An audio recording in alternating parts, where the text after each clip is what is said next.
I came back to the woods to finally paint the scene I couldn't last time. And this is what I created. In this video, I'll take you deep into Stanmer Park, share the journey through the forest, and show you how I captured it on canvas.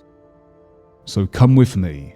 First we'll explore the woods together, then I'll set up the easel and bring this woodland scene to life. Why not?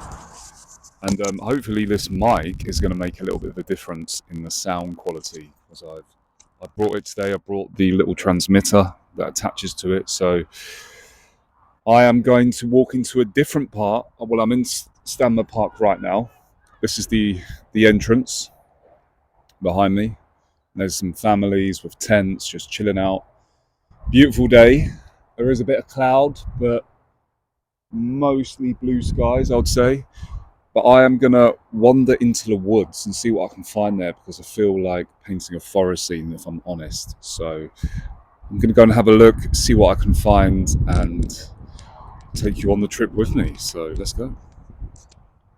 Got a load of gear with me today, but this is one of my panels that I'm going to be painting on, and I've got a smaller one too.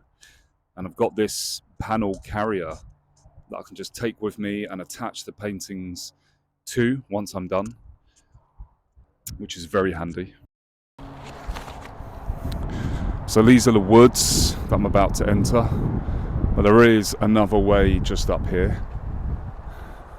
But I think I'm gonna check out what's at the top of this little hill first, see what I can find.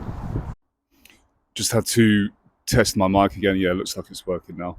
I don't think it was working before, but anyway, I'm just going to show you this little path that I found. This is it right here. It's quite a bit of green area, which is really, really nice. I mean, I think probably anywhere around here would do. The light is really nice today. Lots of opportunity just to paint something, but it would be really nice if I could find like an interesting looking tree to paint. So I'm going to keep my eye out open for that. And this definitely seems to be some kind of path, so I'm going to see where it takes me. But it looks great so far.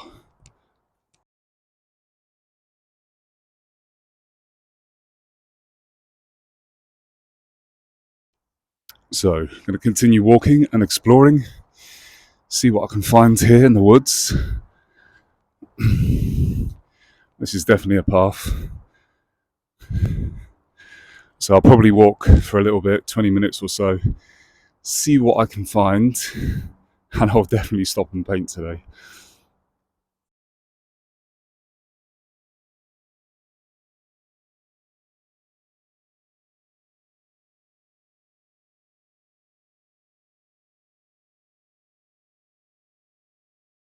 Just making some adjustments, not quite used to carrying all this kit.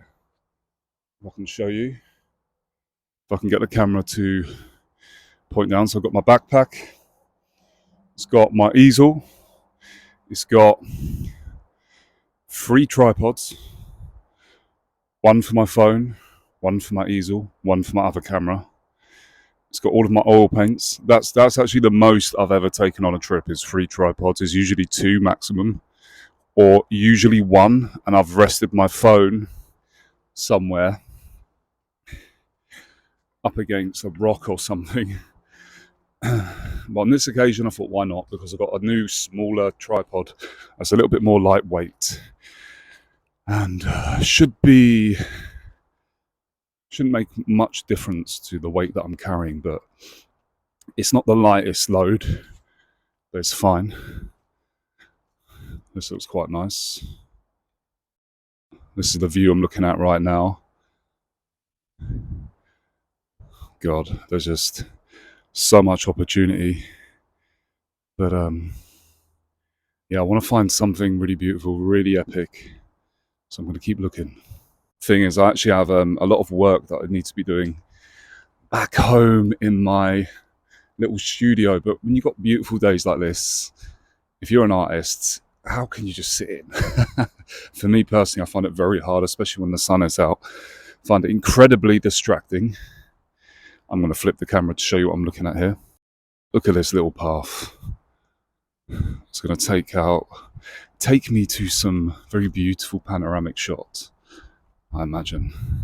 As I was saying, it's very distracting for me to just spend all day indoors, where I can get on a bus or go for a walk, come out in nature, do some drawing and painting. Okay, well,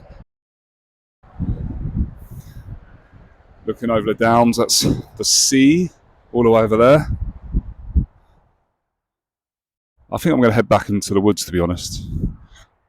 I prefer the peace and quiet sounds of nature. So much better than the roaring traffic, don't you think? The wind through the trees and the leaves. Everything's so peaceful. It feels good. It looks good. So I'm going to turn things off for a minute and see if I find something better along the path. So I'm in a slightly different section of the woodland area now. Just thought I'd give you a look of how it is. You can see behind me. Not so much of the beautiful lighting coming through. It's probably better that I get a bit closer to the edge. But I'm going to keep exploring. See what I can find. I'm trying to look for patches of light where there are less trees, more of an opening. I think I can see one a bit further ahead, so I'm going to check it out. Just going to test different angles of filming too, see if all of these work. Seems alright. I haven't seen many people here. Saw a couple not long ago, one guy with his dog, and that's about it so far. I just stopped here and I was considering this little view straight ahead. Like through the trees, you can see the light there. So I might have found my spot. Possibly this right here. I quite like the pathway with the trees and some of the dappled light. Not so clear on the camera. Or should I keep going? But I've just come across this tree and potentially that could make quite a nice painting. I like how the tree is silhouetted by the dark background and the lights hitting the tree. Looks really nice. And then there's also this view just down there.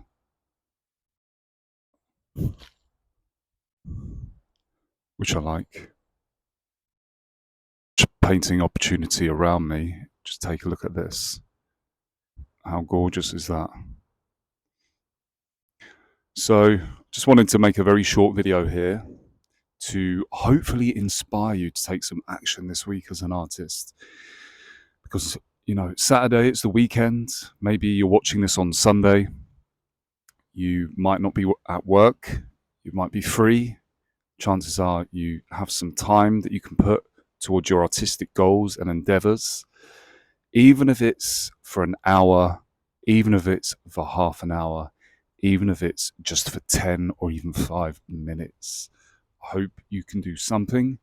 Draw and paint, illustrate, get inspired, sit down, start the work, get into the flow state, and feel good again about practicing your art.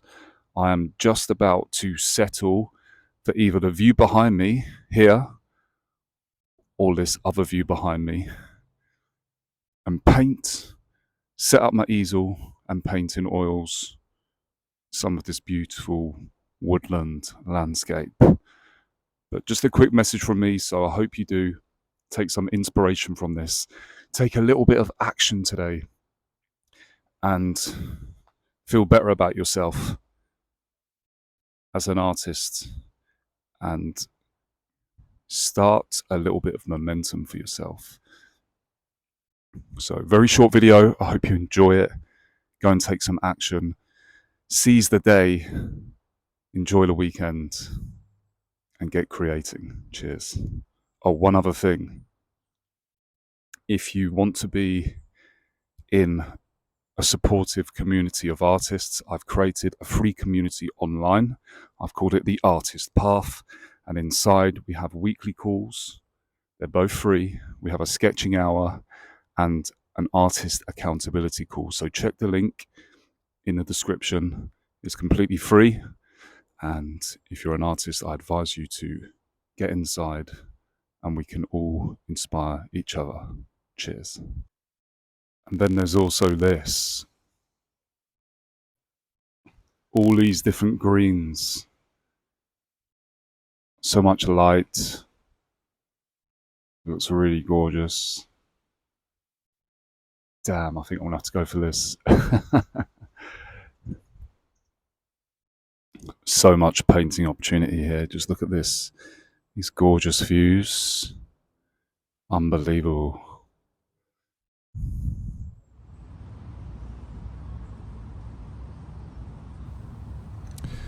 Taking a moment to pause here under this tree before I get started on my plein air painting.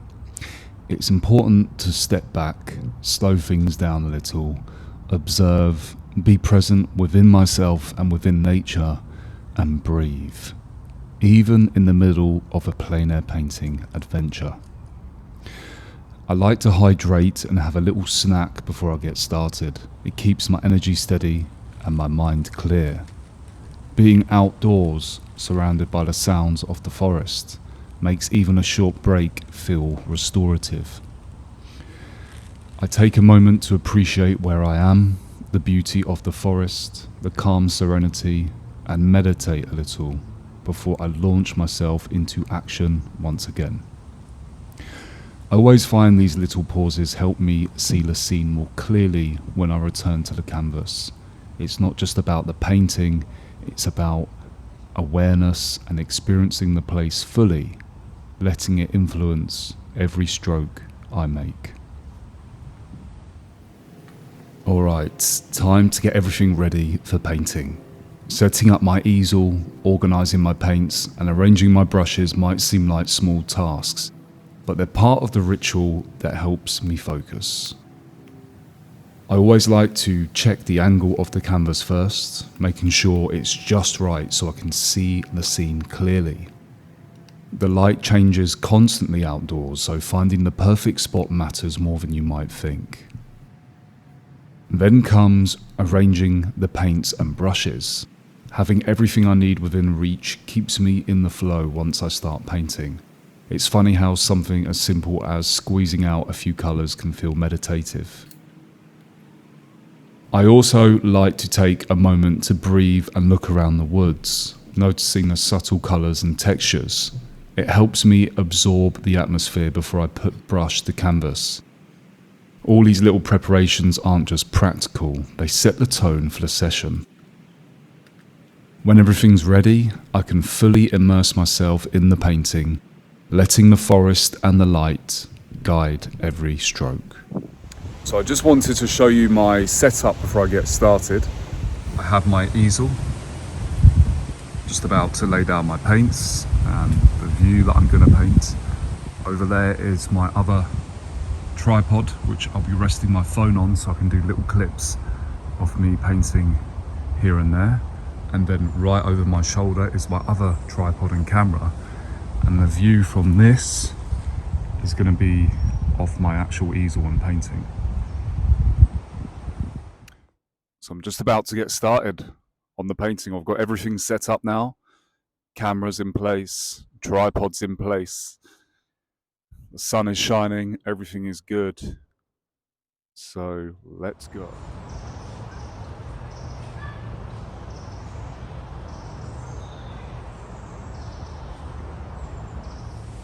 So I'm just starting off by mixing in just a burnt sienna sketch. So this is a burnt sienna mix from here, and I'm mixing it with a bit of liquid so it dries quicker. and just getting my sketch composition in before I start adding heavier paint. As I begin, I think about my focal area and where I want it to be, right in the middle of the passage of trees in the distance. I can see an area that I want to focus on and build my composition around that. Initially, I'm just looking for the large tree shapes, and I sketch in the weight of the tree trunks, the spread of some of the foliage, and the shadows across the forest floor using a light wash of burnt sienna. At this very early stage, it's not about detail, it's about building a foundation for the feeling of the place. I've always enjoyed exploring woodlands and forests since I was young. I remember when I was about 7 years old, or perhaps a little younger, when I went on a trip to Nottingham and visited Sherwood Forest, the home of the legend of Robin Hood. English woodlands have a very particular character. They're not overwhelming or dramatic in the way some landscapes are. Instead, they invite you in, with their gentle light, their quiet spaces, and the way the air feels softer beneath the canopy. There's a subtle kind of magic in that. As I continue to sketch in the composition of the painting, I keep reloading my brush with the thin wash of burnt sienna and gradually relax into the painting process as I start to enter the creative zone. It had been a while since I did any plein air painting. I think 3 months it's been since I painted on plein air in the Royal Pavilion Gardens in Brighton, and I wasn't sure how well I would get straight back into this painting without any proper landscape painting practice since. I had recently finished a luxury oil painting commission, but I was just making some adjustments to smaller details rather than starting a new painting from scratch. I keep the burnt sienna paint light and loose at first. These early washes are basically like a sketch, a suggestion of what's to come and a plan for my painting. And as I work, I find myself paying attention to the small harmonies in the landscape, the way greens shift from warm to cool, the way browns of the earth echo in the bark of the trees, and how the blue colour from the sky is reflected on the tops of leaves and on the tree trunks. You really only notice these things when you stop, be present, and take the time to really see. There's a long tradition of artists and poets turning to the English countryside for inspiration, and I can see why. Something is very calming about it. There is a positive, almost healing energy about the English woodlands and forests. You naturally feel good amongst their trees. The fresh air helps you to think clearly, and you can't help but feel inspired on a deeply creative level. It's the natural environment of England and its countryside, yet it seems like there is something deeply human about it too, almost as if we belong there. And these woods hold an element of reverence to them. They have a long, mysterious and fascinating history. They don't just belong to the present day. They've been walked through, painted and cherished for hundreds of years by Englishmen of the past. During this early stage of the painting, a few people walked past, said hello, and were curious about what I was doing standing there. It's nice having these brief interactions with people when I'm painting outdoors in nature. After my initial sketch is complete, I then start to mix my forest green colours and paint my first few brushstrokes. I make warm and cool mixes of green, some that combine sap green, yellow ochre and titanium white, another with the same mix but with some burnt sienna. Those are for my distant warm greens, and then a cooler mix of sap green, yellow ochre, cadmium blue and titanium white. As I begin to add stronger green brushstrokes, I'm thinking about colour temperature and rhythm. Woodlands can seem chaotic, but they have a natural order. trunks rising upwards like pillars, patches of light breaking across the leaves, shadows flowing across the ground. When I paint, I try to catch those rhythms with patches of paint with various temperatures and colour shifts, because that's what I'm observing in front of me, and I think that's what gives the scene life. One of the reasons I love plein air painting is that it demands presence, deep focus and concentration. It's a great exercise as an artist to train and practice your painting abilities. Out here, there's no rushing, but you need to move as swiftly as you can. You hear the rustle of leaves, the bird song, maybe the distant hum of the park beyond. In this case, I could hear cheers and chants from the Brighton and Hove Albion football stadium, as it was a Saturday afternoon. Painting becomes a way of slowing down, of noticing what's already here. And I think in a world that's always pulling us forward, that kind of slowing down is a gift. After painting in some of the green areas of the painting, I then decided to mix burnt umber, burnt sienna and small amounts of my existing green mixtures with titanium white to achieve the correct colours for painting the trees and their branches. I probably should have painted all the background foliage and greens first. This would have filled up more of the white canvas faster and would have allowed me to concentrate on the next step without any distraction. But sometimes I break my own rules for painting if I feel I have to attend to a different area at more spontaneous moments. Back to painting the trees and branches, I decided to start with painting one of the larger tree trunks in the mid-ground section of the painting, which is one of the trees that acts as a frame for my focal area in the centre. I aim to paint in the darkest areas of the trees first and leave room on the left side of each tree trunk for where the light of the sun hits them. For the darker shadow areas of the trees, I return to my mix of burnt umber with a little mix of burnt sienna, titanium white and a little ultramarine blue, and at times I will mix this dark brown combination with the green mixtures I already made. For the light side of the tree, I mix yellow ochre and titanium white. After I paint in this large mid-ground tree and some of the smaller, more distant trees around it, I decide to block in some of the foreground foliage with cool and some cool dark green-blue mixes. For this area, I combine my green mixes with either some more ultramarine blue or cobalt blue. I also aim to get in some of the largest masses in first, so I can then build on top of and around them later. I also leave some patches of white to allow me to paint in lighter areas of more saturated colour a little later on in the painting process. After this, I then return to painting the tree trunks. I do my best to keep my value relationships in order, painting in lighter mixes for trees further in the distance, creating a sense of depth and atmosphere within the painting.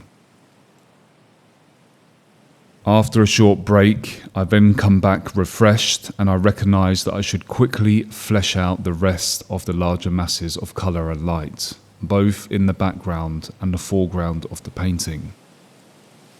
I start to focus more on filling the green areas between the distant trees and also on filling up the white areas in the foreground with darker and lighter, more saturated tones of colour.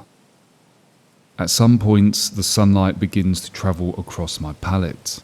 Instead of moving my easel and point it away from the light, I just hold my hand over the paint mixes so I can see them without being influenced by direct sunlight, which increases the appearance of making the painting mixes lighter and more saturated. I don't have to do this much though, as the sunlight only pours through briefly on a few occasions. I also did this because I knew that moving my easel away, my easel would have affected the camera's view of my painting. On the English landscape's quiet power, The beauty of the English landscape isn't loud or dramatic. It doesn't strike you with towering mountains or vast deserts. Instead, it's something softer, more enduring. It's in the rolling green hills that fade gently into the distance. It's in the patchwork of fields divided by hedgerows, carefully tended for centuries. So I'm just taking a little breather from my oil painting. Been at the easel now for about 2 hours, and my back is aching quite a bit, I think, from all of the weight of the bag. Could definitely do with a massage. The light is still pretty good, but it's dipping low quite quick, and I need to get the highlights in as soon as possible and some final tones. So I need to push as well as I can towards a finish. Just taking a 2-minute break, and I'm about to get straight back up. But look at the tree. How amazing is that? I'm painting right by this tree, literally a meter or a meter and a half away. So anyway, gonna get back to it now.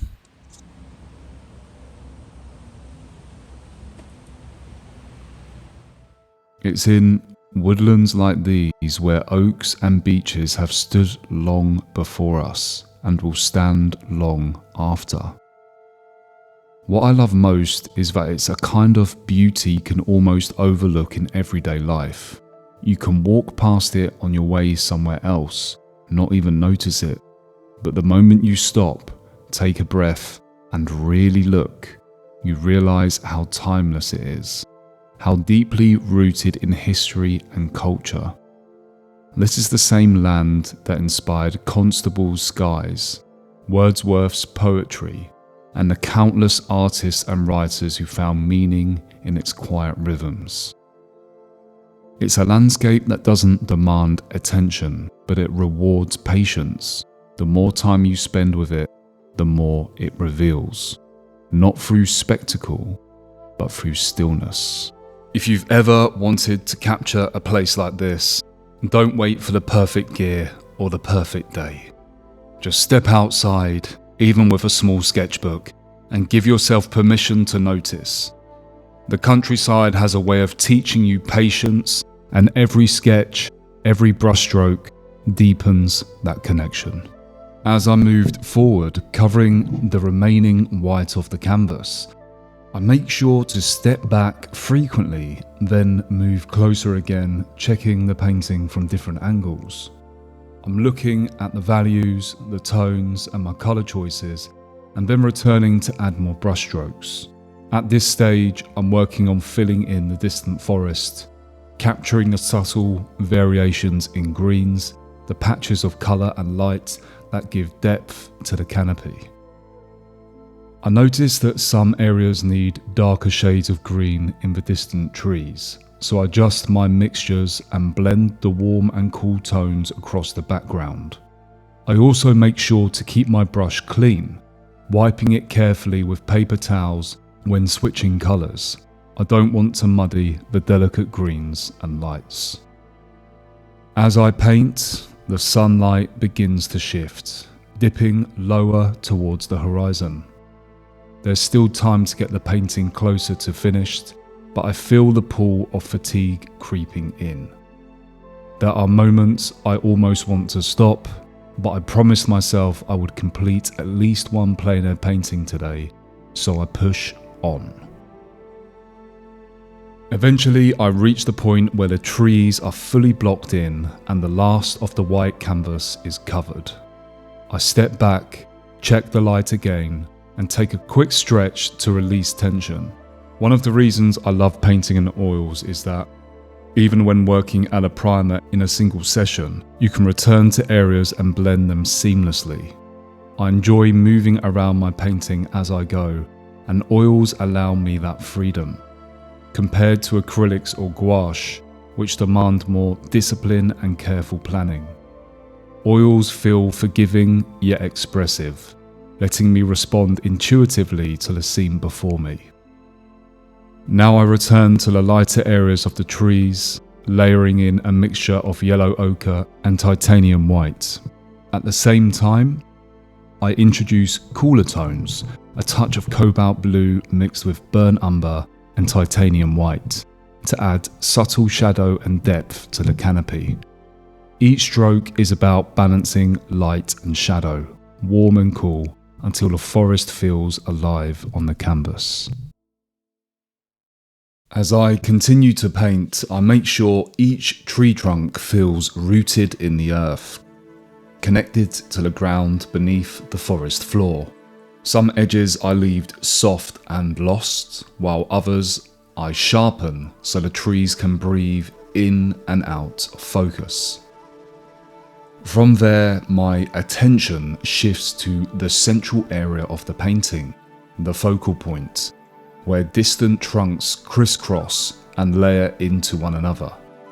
They sit at different depths, some pushing forward, others fading back, and for these finer passages I reach for a smaller brush, steadying my hand to capture those delicate lines.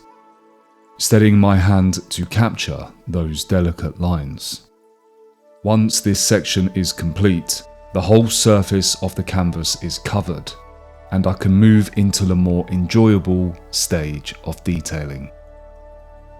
I begin mixing brighter, more saturated colours for moments of light where the sun touches the leaves. Lemon yellow, cadmium orange hue, titanium white and sap green blended into combinations that catch the warmth of the day. Some strokes I lay down thick and heavy, impasto, so they stand proudly on the surface, adding small points of sparkle across the painting. At the same time, I keep a cooler mix of sap green, ultramarine blue, and a touch of white close at hand, so I can weave in deeper shadows and cooler foliage tones.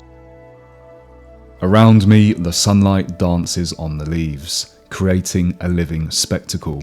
But I have to remain present, making quick, instinctive decisions about where those final brushstrokes should land, before the moment and the light slips away. Next, I return to the countless branches that weave through the woods. With a fine rigger brush and a palette of burnt umber, burnt sienna, and ultramarine blue, I trace their delicate pathways across the canvas. At this point, the painting feels at its most enjoyable. The foundations are all there, and the process becomes more fluid, less about construction, more about refinement. I move back and forth between thin, wandering branches and vibrant patches of foliage, adjusting, correcting, and balancing the composition. I step back often, then forward again, each time bringing the work closer to completion. The final adjustments feel like a steady sprint to the finish line. As I head towards the end of the painting, I aim not to overwork or overthink things. I want to leave space for air and light, for the painting to breathe. Sometimes it's the unfinished areas, those rougher strokes, that make the piece feel truly alive. That's one of the things I love about painting on plein air outdoors. As I step back and look at the painting, I hope it carries with it not just the shapes and colours of these woods, but the feeling of being here, the stillness, the quiet light, the sense of belonging that comes with being in the English countryside. For me, this is much about honouring the land as it is about making art.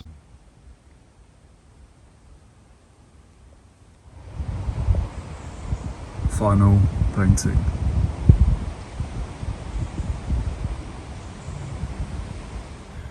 That was a fun experience.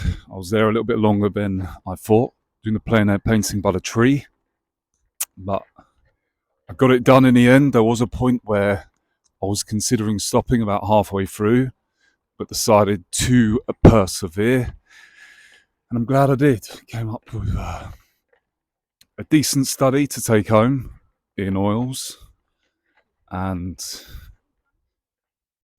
I'm just going to make my way back now. Hello, how you doing? Yes, sir. And yeah, I've taken quite a bit of footage of the painting.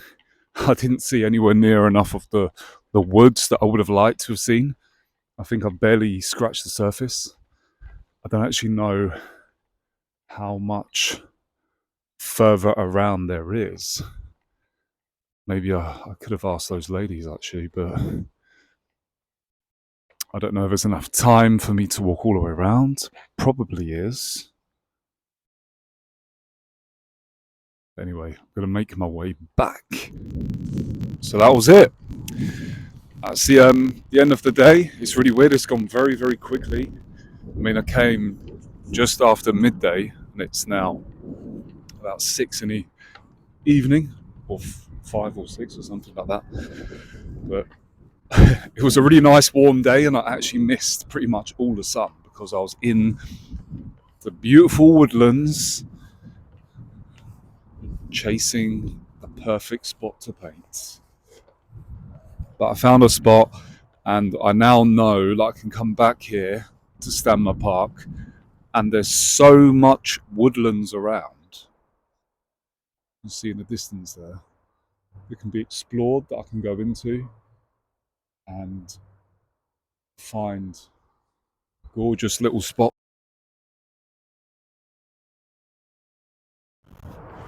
So the colours will be shifting, the temperature will be shifting, but with a bit more regular practice, I'll be able to get paintings done a bit quicker again. I haven't been doing plein air painting for a while, so I think it took me a little bit longer than usual. But I'm definitely keen on coming back and doing more painting studies out here. And like I said in my previous video, it's only 30 minutes on a bus from where I live in central Brighton. And I get to enjoy all of this beautiful, epic scenery all to myself. And for the majority of the time that I was in the woods, I was completely alone and I had no signal. I couldn't post anything to the internet. Well, I should say there was no service for internet. So the only connection I had was me and the trees and the sounds of nature. There was no distraction. I took a couple of breaks, just a short 2-3 minute break on each occasion, just to refresh my mind, because it was quite intense. And there were actually moments where I was craving a bit of music or something to listen to give me that final bit boost to complete the work, but I couldn't get it, so I just had to get in the zone without it. But anyway, it was a really nice day. Still a bit of light left, but not too much. So I'm going to find somewhere to sit for 5 minutes in the sun before my bus arrives. Thank you so much for watching, everybody. And if anybody is interested, this oil painting will be for sale. I'll put it on my website. And check out my free art community, which will be in the description. I'm going to be helping artists with their drawing and painting skills, stuff like mindset, productivity, and also some art business, how to make money with your art, and accountability sessions. So join, it's free. And if you're new to my channel, subscribe here, post a comment if you liked it, all of that kind of stuff. Just going to show you the views one more time before I sign off. Beautiful sunset coming. Thank you so much for watching, and I'll see you next time.